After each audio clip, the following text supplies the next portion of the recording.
Over the years, I've watched a lot of expats become sick over here in the Philippines.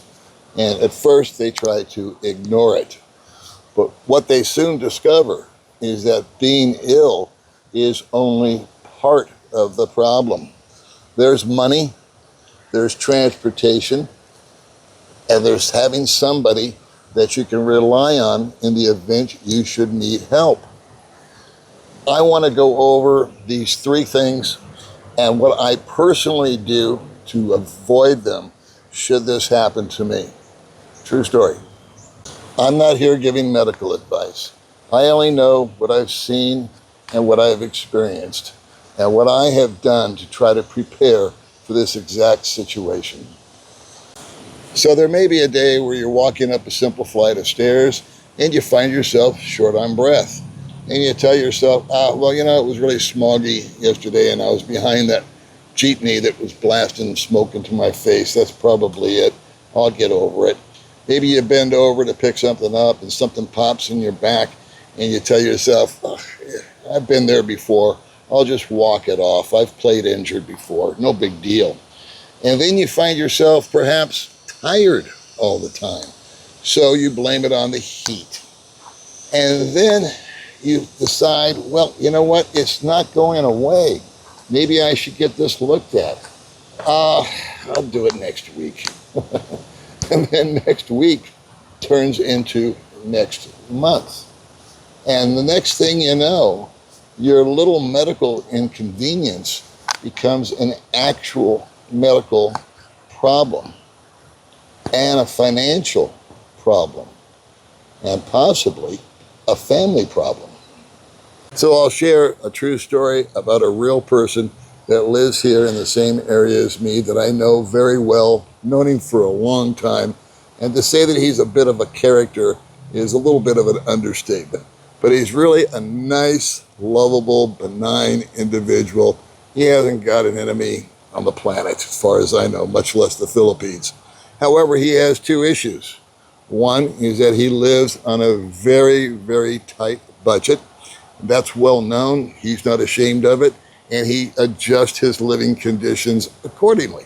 Cool. He also has a drinking problem, which he acknowledges. And the poor guy is always trying to get off the sauce. There's not a month goes by where I'll say, hey man, how you doing? He goes, well, it's been 3 days. And he's sucking down like some sort of sugary drink to try to get rid of the jitters. And my heart just goes out to him. And of course, 3-4 days goes by, he falls off the wagon, then he feels guilty.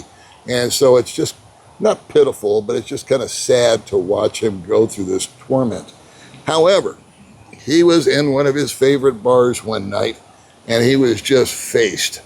And somebody accidentally bumped into him as they were moving through the room and he went face down on the floor and he hit his arm on some kind of edge and he got a slight fracture in his forearm.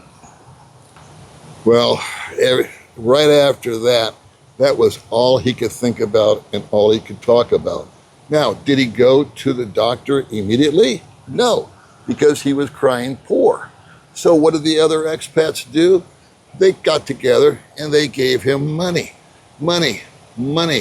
After a while, people started to feel a little bit of resentment because he didn't go to the doctor. He just spent more time at the bar trying to drink away the pain and the problem. And then on top of that, his girlfriend said, why don't we go to a healer? If you don't know what a healer is, it's someone that's out here with mystical abilities, supposedly. They put potions and blow smoke on the wound and incantations and all that kind of hoopla. Bunch of voodoo stuff. It's not medical attention. It's province life. So she knew the province, she knew the cure, or thought she did. She took him down there and he went with her. And that really was just a waste of time and a waste of a little bit of money because you have to donate to the healer. And this went on and on and on. And finally, I won't belabor you to death with this story, he did get it fixed. He did go to a doctor. The first doctor, I guess, kind of messed it up a little bit. Had to go back a second time, and he finally got it fixed.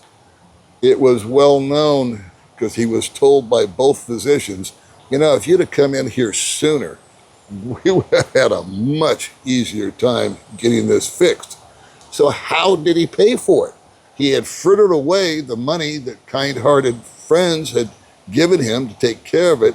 Well, I guess the pain got so bad, he finally broke out the unforeseen, unknown, never heard about credit card that he had in his wallet with a $5,000 limit. Moral of the story, if it's broken, get it fixed. If you're feeling bad, get in quick. You'll save yourself time, money, and aggravation, and other people's aggravation along the way. My friend had a drinking problem. I have a heart stent, and I'm fully aware of it, and I know that I need to monitor it and keep it in check. I would rather keep an eye on it than wait till the last minute and go into panic mode. When we go into panic mode, that is not the time to try to make an irrational decision. It becomes an emotional decision and not always the best one. So, moral of the story, if you think it might be a problem, figure it is, hope it's not, and get it over and done with. It'll save you time, it'll save you money, and it could just possibly save your life. Number 2 on my list of must-haves is an emergency medical fund that is set aside strictly for medical. My personal amount is $20,000. Why? Because I have researched how much it would cost in case this stent needs to find a companion and I need to go to St. Luke's or wherever to have another one done, or they need to address my heart issue. $20,000 is about the max that guys have paid in the past that have told me, that's what it cost me, Paul. I had a major heart condition. They took care of it, and that was the number. On top of that, an emergency fund for those rainy day items that come up out of nowhere. Budgets are something that we talk about a lot. Yours might be $1,500, $2,000, $5,000. It doesn't matter. As long as you have that covered, that's great. But if you've only got that covered, that's not so great. There needs to be a fund in my heart and mind that I can dip into on those weeks, those days, those months when the unexpected happens. Non-medical. This week alone, my freezer went out. 300 scoots to replace that. My wife needed new rubber on her motorbike, $200. So there's 500 shekels that went out of Polyboy's bank account this week. Not even, the month's not even over. And I didn't account for it. However, praise God, it was there for me, above and beyond my monthly budget. Guy watches a video, says it costs $2,000 a month to live here. He comes over with just that. I think that guy is just a disaster waiting to happen. Your mileage may vary. What you feel comfortable with in a medical fund is up to you, not me. What you have in an emergency fund, again, that's your decision. But if it's there, I can promise you this. You hope and pray you never use it, and it's just dead money. It's just sitting there. But what a relief to go to bed at night knowing that if something did happen, you can cover it. There's no price that I can put on peace of mind. Well, the third and final thought that I have on this matter is having a system. Is there a system in place? Is there someone that you know that can transport you if you can't drive yourself? Is there someone that knows what hospital you want to go to? Do you have a list of doctors that you've seen in the past? Have you got a list of what your medical conditions are? Have you got a list of the medications that you're taking? Got a lot of lists here, don't we? What if you're lucky enough or blessed enough to have someone in your life that you can leave that with, preferably more than one person. You got a couple of those friends that are friends, and you can leave them that information.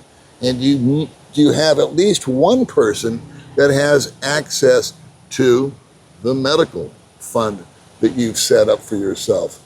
Is that person someone you trust literally with your life? Well, that's a sketchy topic because some do and some don't. I don't have an answer for that. Maybe you guys can answer it for me. But if you see how you can streamline this whole process, try to move things along quickly, get it covered, relieve the stress and the tension to some degree on those that you're leaning on and that you love and you're depending on, and make their job a little simpler. Make it simpler for the doctor that you're eventually going to be seeing. They already know your medications, your situation, your age, what's happened in the past, your history, and they also know, above all, that they're going to get paid. Because you may have that significant other that you trust with your PIN number or the ability to dip into the emergency fund. All right, kids, that's enough of me talking for one video. Thanks for hanging in there with me if you're still here, and I hope and look forward to seeing you the next time we get together.